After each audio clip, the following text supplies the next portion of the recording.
সে একজন বিচারক হয়ে কেন আমাকে এই নোংরা কথাগুলো বললো? সে আমাকে এই নোংরা কথা বলে শুধু আমাকে অপমান করেনি, পুরো নারী জাতিকে সে অপমান করেছে। আমি তো একটা ধর্ষণের বিচার চাইতে গেছি। আমি একজন ভিকটিম।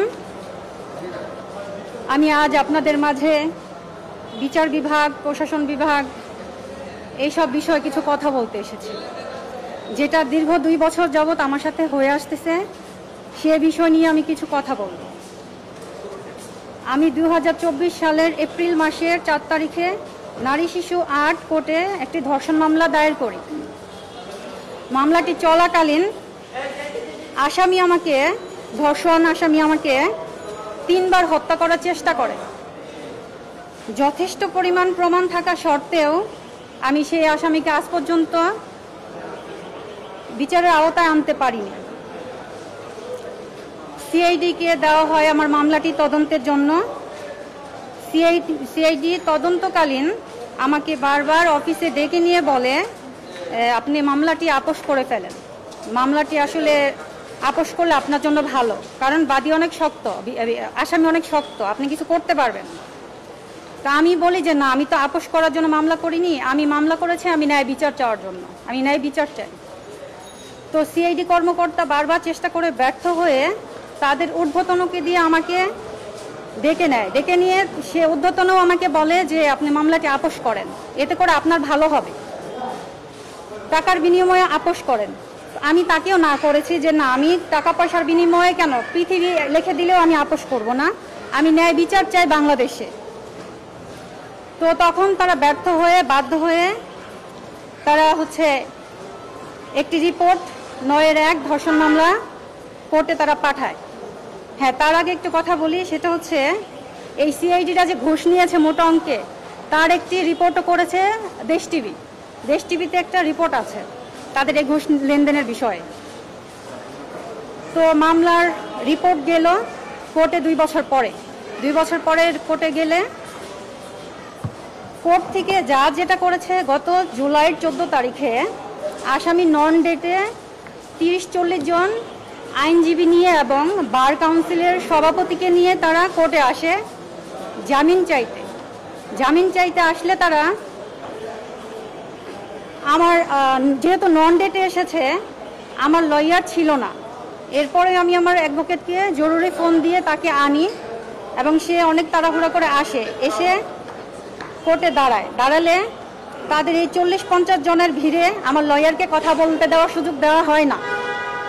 কথা বলতে সুযোগ দেওয়া হয় না। বিচারক একটাই কথা বলে, আপনারা মামলাটা আপোস করেন। ধর্ষণ মামলা 9-1 বলে আপনারা আপোস করেন। তো আমি বলছি, স্যার আমি বিচার চাইতে আসছি, আমি মামলার কোনো আপোস করতে আসিনি। আপোস করলে তো সিআইডি ডাকছে, আমি তখনই করতে পারতাম, বা আরও অনেকের মাধ্যমে তারা আপোস করার চেষ্টা করেছে, আমি করিনি। বিচারক বলেন না, আপনার মামলা আপোস করেন, আপোস না করলে সমস্যা হবে, আপনারা 2 পক্ষ বাইরে গিয়ে কথা বলেন, আমি আপনাদেরকে লাঞ্চের পরে ডাকবো। আমি বিচারককে বারবার বলছি, স্যার অনুরোধ করি, আমি কোনো আপোসে যাব না স্যার, আমি বিচার চাই। বলে আপনারা যান, বাইরে গিয়ে কথা বলেন। তো আমাকে আর বিবাদী পক্ষ 2 পক্ষকে যখন বাইরে পাঠায় কথা বলার জন্য, আমরা তো কথা বলবো না। আমার লয়ার যেহেতু নন ডেটে আসছে, আমার লয়ারের আরেকটা কোর্টে মামলা ছিল, শুনানি ছিল, তাকে ইমার্জেন্সি সেখানে যেতে হয়েছে। আর আমরা তো জানিও না যে তারা আসবে। পেশকার আমাকে ফোন দিয়ে বলছে যে আপা আসামি আসছে, আপনি যদি পারেন চলে আসেন। আমি 15 মিনিটের মধ্যে কোর্টে গেছি সেদিন। তো আমি লাঞ্চের পর একা পড়ে গেলাম। এখন আমাকে ডেকে নিল, পেশকার ডাকলো যে স্যার আপনাকে ডাকে ভিতরে। লাঞ্চের পরে ভিতরে ডাকলো, আমি গিয়ে দাঁড়ালে আমাকে বলে যে আপনি মামলাটা আপোস করেন, আপোসের শর্তে আমি আসামিকে জামিন দিচ্ছি। আমি বলছি, স্যার কেন বারবার আমাকে এই আপোসের কথা বলেন? আমি এই 2টা বছর ভুক্তভোগী, এত বড় একটা অন্যায় করার পরে আপনি কেন বলতেছেন আপোস করি? তো বিচারক আমার কোনো কথা শুনে না। 2 জন পিপি ছিল, পিপিরা আমাকে বলে যে আপনি যদি বেশি কথা বলেন তাহলে আপনার মামলা আপনার এগেইনস্টে চলে যাবে। আমি বলছি, আমার মামলা এগেইনস্টে চলে যাবে মানে? বলে হ্যাঁ, আপনি কথা বললে আপনার মামলা আপনার এগেইনস্টে চলে যাবে। আমাকে তারা কথা বলতে দিচ্ছে না। এদিকে আসামির যে লয়ার, তারা আমাকে উল্টা পাল্টা যত যা ইচ্ছা সব বলতেছে। বিষয়টা এমন যে মামলাটা করে আমি অপরাধ করেছি, অন্যায় করেছি, আমি মামলাটা করা আমার উচিত হয়নি। তার লয়াররা বলতেছে স্যার আমার আসামির তো দূরে থেকে আসতে কষ্ট হয়, বগুড়া থেকে আসতে কষ্ট হয়, মামলাটা শেষ করে দেন।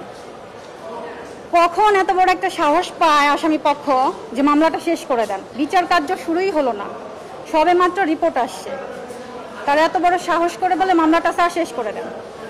আর বিচারক বলতেছে যান আপোষের শর্তে জামিন দিয়ে দিচ্ছে, আপনারা আপোষ করেন, ভালো একটা আপোষ করে দিন। আমি বিচারককে বারবার বলি স্যার আমি বিচার চাই, দেখেন আমার সাথে যে জঘন্যতম ঘটনা ঘটছে, 3 বার আমাকে হত্যা করার চেষ্টা করছে, দেশ টিভিতে নিউজও হয়েছে তারা যে ঘুষ লেনদেন করছে, আর তারা আমাকে এখনো হুমকি ধামকি দিয়ে যাচ্ছে, আমার কাছে কল রেকর্ড আছে, আসামি বললে আমার ক্ষতি হবে, বড় ধরনের ক্ষতি হবে। এত কিছুর পরেও স্যার আপনি যে আসামিকে যদি আপনি বাইরে রাখেন আমাকে হত্যা করবে, আমাকে হত্যা করলে স্যার তখন কি হবে? তখন কি আপনি বিচার করবেন? বলে হ্যাঁ আমি তখন বিচার করব, যদি হত্যা করে আমি তখন বিচার করব। এটা বলার পরে আমি বলছি স্যার আমি কিছুতে আপোষ করব না, আমি মরে গেলে আপোষ করবো না, আমি আপোষের নাই। এই বিচারক বলে আমাকে আপনি হোটেলে গেছেন, নোংরা কাজ করছেন, আপনি নোংরা মহিলা, আপনি এগুলা করে বেড়ান। আচ্ছা আমার কথা হচ্ছে বাংলাদেশের কাছে, আইন বিভাগের কাছে, উনি একজন বিচারক হয়ে কি আমাকে নোংরা কথা বলার অধিকার রাখে? একজন বিচারক আমাকে নোংরা কথা বলার অধিকার রাখে? সে কি আমার সাথে গিয়েছিল? সে কি জানে আমি এগুলো করছি? সে কিভাবে আমাকে এই নোংরা কথাগুলো বলল? সে এত কঠিন নোংরা কথা বলে কি করছে? সে মানবাধিকার লঙ্ঘন করেছে। আমি তো একজন নারী, আমারও তো সম্মান আছে। ভরা কোর্টে, ওপেন কোর্টে সে বলে আমি নাকি নোংরা কাজ করে বেড়াই। তাহলে আমার প্রশ্ন আপনাদের কাছে, সে কি আমার সাথে গেছে? সে একজন বিচারক হয়ে কেন আমাকে এই নোংরা কথাগুলো বললো?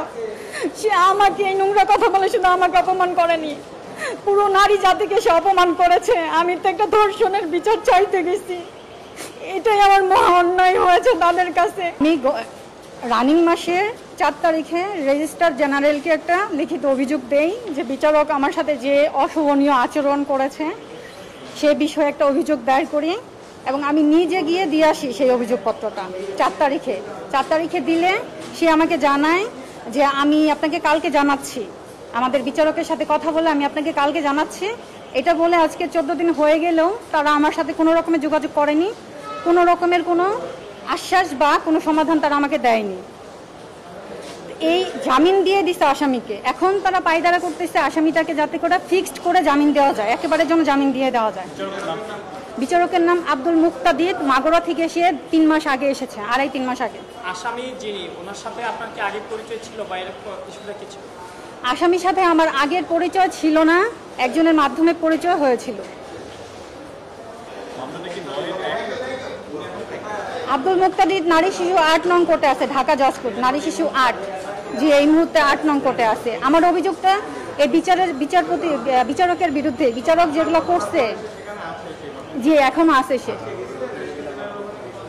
আমি 4 তারিখে গিয়েছি, ওনারা আমাকে না আজকে যায়নি, আমাকে তারা জানিয়েছে আমাকে তারা ফোন দিবে এবং জানাবে, কিন্তু আমাকে 14 দিন হয়ে গেলেও তারা কোনো কিছুই জানায়নি। আমার এখন চাওয়া হচ্ছে আমি প্রধান বিচারপতির কাছে আমি ন্যায় বিচার চাই। 2টা বছর হয়ে গেল একটা ধর্ষণ মামলা, এখন পর্যন্ত বিচার তো শুরু হয়নি। আসামিকে এক সপ্তাহের জন্য তারা জেল দেয়নি। তাহলে কি দাঁড়ালো? তাহলে দাঁড়ালো যে অপরাধ করলে শাস্তি পেতে হয় না, ধর্ষণ করলে শাস্তি পেতে হয় না। আমি ইতিমধ্যে কিছু লোক পাঠিয়েছি, গণমাধ্যমের লোকই পাঠিয়েছি, তাদেরকে প্রতিদিন পাঠাই, তারা প্রতিদিন বলে আমরা জানা